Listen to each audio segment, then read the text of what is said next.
Sometimes it feels like Springfield Elementary isn't a school. It's a battlefield, a haunted house, a failed science experiment, or straight up a government conspiracy. And somehow, the kids keep coming back every morning. Let's talk about the absolute wildest things that have gone down in this chaotic excuse of a school. No intros, no warming up. Just dive right in. Snowstorm survival, Skinner's sense of snow. A freak blizzard hit Springfield, and guess who got trapped inside the school with no escape? Yep, the kids of Springfield Elementary, and of course, Principal Skinner. What started as a regular day at the circus ended in a full-on snowpocalypse. Homer, who was there for the show, suddenly got ideas. Not those kinds, calmed down, and boom, the storm hit. Back home, the kids were hyped that maybe school would be canceled. They were glued to the radio, waiting for the big announcement. And just when it sounded like they'd be free... Schools are closed today. Shelbyville, Ogdenville, and lastly, Springfield Elementary School is open. Nope. Springfield Elementary stayed open. Thanks a lot. So while everyone else was out sledding and throwing snowballs, the students were stuck at school. Classic. The day dragged on, and as soon as Skinner was ready to send the kids home, surprise, they were snowed in. Just when Bart thought the day couldn't get worse. Oh dear God! Principal Skinner! We're snowed in! We're trapped in the school! He was living his worst nightmare. Trapped. At school. Overnight. Inside, the mood shifted fast. The phones were dead, roads closed, pipes frozen, and albinos? Apparently invisible now. Thanks, Kent Brockman. Skinner snapped into military mode, reliving his Vietnam glory days. He tried to command the students like troops, and when Nelson got mouthy, he ended up hanging from a coat hook. Literally. Turns out the school had just enough hooks to go around too. Efficient chaos. To make things even better, Skinner handed out sleeping bags and placed the pee bucket conveniently next to Bart's head. Bart naturally had enough and started tunneling out like he was in the Great Escape. Lisa warned him. Didn't matter. Willie caught him, complimented the tunnel, and then promptly quit when Skinner told him to destroy it. Skinner tried to destroy the tunnel himself, got stuck, and the kids officially took over the school. Detention? Nah, this was full rebellion. Meanwhile, Homer and Ned were supposed to be the rescue party, but Homer, being Homer, crashed the car into a fire hydrant. Carbon monoxide, more like instant nap time. They passed out before they could do anything useful. Back inside, Bart forced Skinner to write on the chalkboard like he was a prisoner of war. The kids found out Skinner made $25,000 a year, and suddenly they were doing the math like they were investment bankers. Apparently that makes him a millionaire, sure. With zero options left, Skinner did what any desperate principal would do. Sent out the class hamster in a plastic ball with a note. Somehow, Nibbles made it to Homer and Ned's car, busted through the windshield, and triggered the most random rescue imaginable. They ended up crashing into a salt silo, which melted the snow and freed the kids. Just in time for Skinner to be caught in a duffel bag, surrounded by burning books, trying to hide the chaos from Superintendent Chalmers, smooth as always. Bart, the unexpected mathlete. Bart and math? That's not usually a winning combo, but when Lisa's dream of math glory flopped hard, Bart stepped up in the most unexpected way. It started with Springfield Elementary showing off their school in a video that admitted the building used to be a pork storage facility. Waverly Hills? Elementary? They dropped a music video that made quadratic equations look cooler than they had any right to be. Lisa, being Lisa, tried to hype up the underdog squad, but Springfield didn't score a single point. Well, Lisa, we didn't score a single point. That was surprising. Brutal. Some rich alumni donated a pile of cash to bring the school into the 21st century. Tablets for everyone. Digital upgrades. A school finally catching up. Shouldn't have made your password. What was the name of the street I grew up on? Password Drive. Until it all fell apart because Skinner didn't know the difference between a power strip and a surge protector. The servers fried. The books were already burned. Teachers had no idea how to teach anymore. Miss Hoover just showed movies on her phone. Lisa? She turned to Willie, who was using ancient druid measuring sticks for reasons no one quite understood. Turns out Willie's weird stick inspired a whole new approach. Waldorf education. Hands-on learning, creative projects, no tech. Surprisingly, it worked. The kids were thriving, and Bart actually liked school for once. Even Lisa bought in. But the real twist, Willie, the janitor, became the math team coach. During a rematch against Waverly Hills, the team was down to the wire. One question left. A complex geometric puzzle. No one could solve it. Then Bart stood up, dropped the answer like it was nothing, and won the competition. Construct 9 non-overlapping, overlapping but non-overlapping triangles. I have the answer. As someone whose dad's hair is made of M's, it's child's play. Not this again. Woohoo! I'm a solution! The kid who can't sit still in class just saved the school's reputation. Talk about a flex. No one saw it coming, not even Lisa, who was stunned that Bart didn't just know the answer, he was confident. His words? As someone whose dad's hair is made of them, it's child's play. Classic Bart? Weird? Brilliant? Willie couldn't believe it either. He had a moment of pride. Part janitor, part mentor, part math hero. He wasn't used to being on the academic stage, but he was definitely feeling it. The team lifted Bart like a sports champion. Chalk dust in the air, Lisa clapping. Even Skinner was smiling, which barely ever happens. After the win, Lisa told Willie he was wonderful. She actually said those words. Lisa Simpson complimenting a man who cleans up after kids, and he took it in stride. Even told her about the rumbly scope, or whatever his druid stick was called. Spoiler, it was originally used to hang sheep stealers. Not the legacy they hoped for, but hey, progress. Back at school, Bart was crowned the new math team captain. Let that sink in. Bart, captain, somewhere the universe glitched. Lisa stood back and watched. This was her thing. But seeing Bart thrive without pranks or detentions? Worth it. And Bart didn't gloat. He wore the badge like it was no big deal, which of course made it a huge deal. Skinner gave a weird speech about school spirit.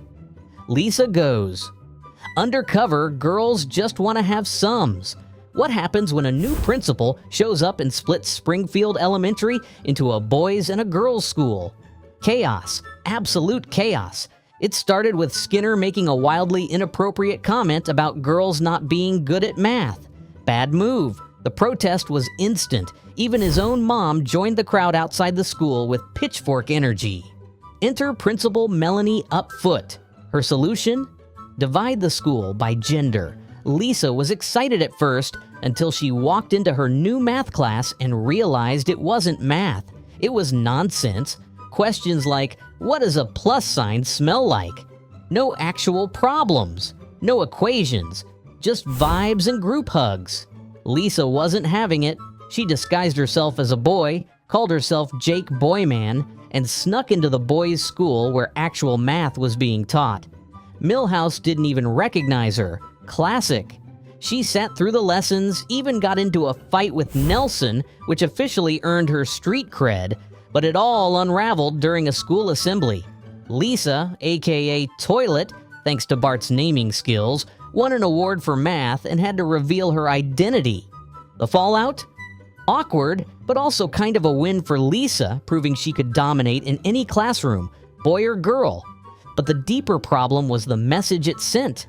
Lisa wasn't just proving a point for herself, she was exposing how broken the system had become. The girls' math class had become a joke, more focused on emotions than logic, more on feelings than formulas.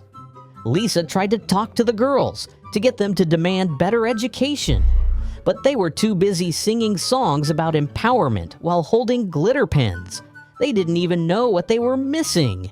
But the moment she won that math award, everything changed. People gasped. Some applauded. Others just stared. She wasn't Toilet anymore. She was Lisa Simpson, the girl who beat all the boys at math. Principal Upfoot was furious. Skinner just looked defeated. Superintendent Chalmers stepped in and, instead of chewing them out, gave a weirdly motivational speech about sameness and difference that confused everyone. But in the end, the school was forced to merge again. The whole gender division experiment was scrapped. The math class was restored, but Lisa never forgot what it took to get there. For weeks, the girls' class was full of actual problems again. Real numbers, real logic. And Lisa proved that brilliance doesn't belong to one gender. It thrives where there's challenge, curiosity, and just a little bit of rebellion. And let's be real, Springfield Elementary has never been short on rebellion. Waverly Hills transfer drama. Marge had enough.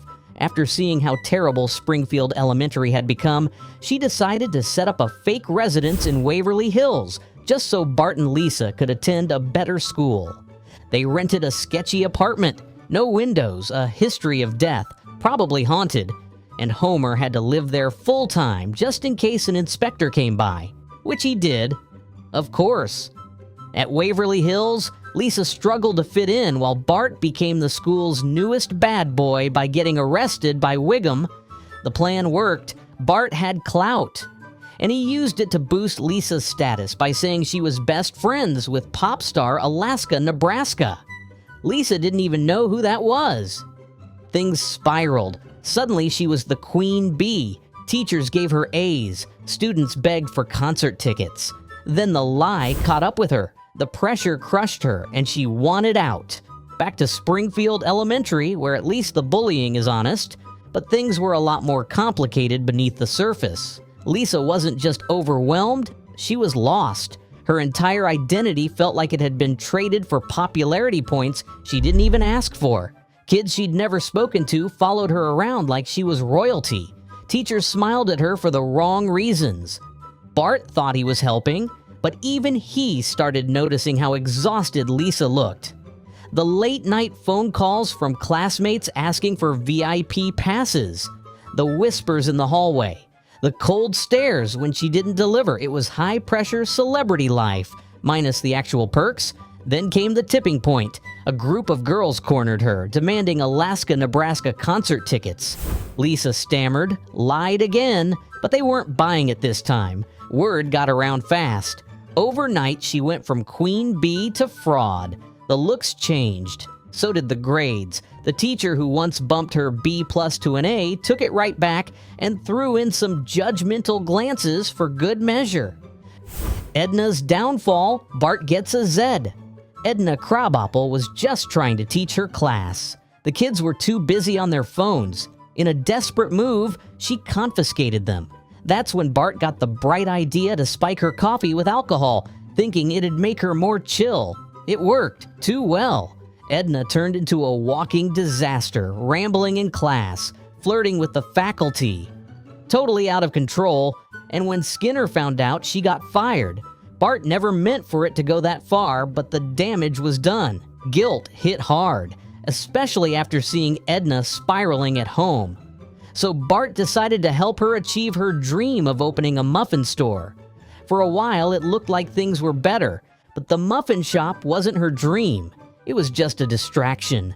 The real loss was the classroom, the chalkboard, her red pen, the sarcastic remarks she dished out like hotcakes. Every day away from teaching chipped at her spark. Bart didn't understand it at first. He thought muffins fixed everything. But then he saw her staring blankly at the help wanted sign in her own window. That's when it hit. This wasn't what she wanted. This wasn't her. He tried to cheer her up by bringing over old stickers she used to give out. Great job. You tried, but Edna just sighed. Her eyes didn't light up, not even for Milhouse's glitter-covered paper. Edna's couch had become her classroom. The TV, her substitute blackboard, and that mug she used to drink from, still full of that spiked coffee. Bart knew he had to fix things. So he cleaned the muffin shop, reorganized the shelves, made little flyers, tried to sell it as the comeback of the year, but it wasn't what she needed until he admitted what he did. Edna snapped, rightfully so. The anger, the disappointment, the sheer betrayal, it all came pouring out. Not just because he ruined her career, but because he never understood how much it meant to her. Bart tried to get her job back by pulling the same stunt on her replacement, Mr. Vaughn. But he stopped himself, told the truth to Skinner, and accepted the punishment. A rare moment of growth. And Edna? she got her job back. And this time when she walked into the classroom, she didn't need coffee. The class looked up, phones down, eyes forward. Even Bart sat a little straighter, because for once they weren't scared. They were grateful.